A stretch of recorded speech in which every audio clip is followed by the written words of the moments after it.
I'm sometimes asked, why the guitar? I came to my instrument through coincidence, but after a few years of studies, I was grappling with this question more and more. The instrument has a variety of potential drawbacks, like the obvious limits of projection, sustain, and volume, and the repertoire that it's most famous for, I sometimes found lacking in one way or another. Over time, I overcame these issues, among the solutions tonal palette, new techniques, and new people in my life, and so my questions changed and grew. What kind of concerts did I want to go to? What sort of programs feel right or useful? When programming as when listening, I try to ask myself, what makes this vital? Sometimes the quality of the performance of the piece is justification enough, but also often not. I'm sure I'm not the only one who's wondered if we're more librarians dusting books than genuine advocates. There's a real danger that we forget that helping people understand the contemporary relevance of icons of classical culture is not about cloning the past. It's about placing it in a critical context, one that allows us to see through the misty aura of reputation or canon, or whatever you want to call it.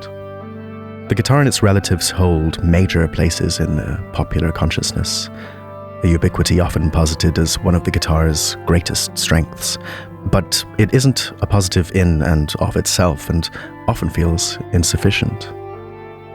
When terrible things are happening in the world, this little classical box sometimes isn't the vehicle for the response I need to make, and I want to go beyond it. With different instruments and amplifiers turned up to 11, pedal technologies developed by small teams of passionate designers which breathe new life into ancient texts, or audio signals spatialized to create waves of sonic sculpture.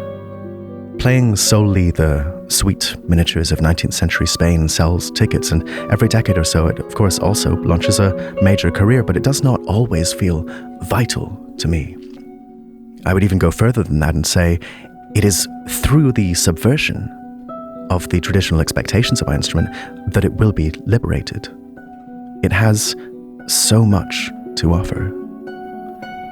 Pursuing these routes to vitality is not a process I find easy, but I believe it is the only path to a rewarding life in classical music, the only path to an industry which has longevity and energy.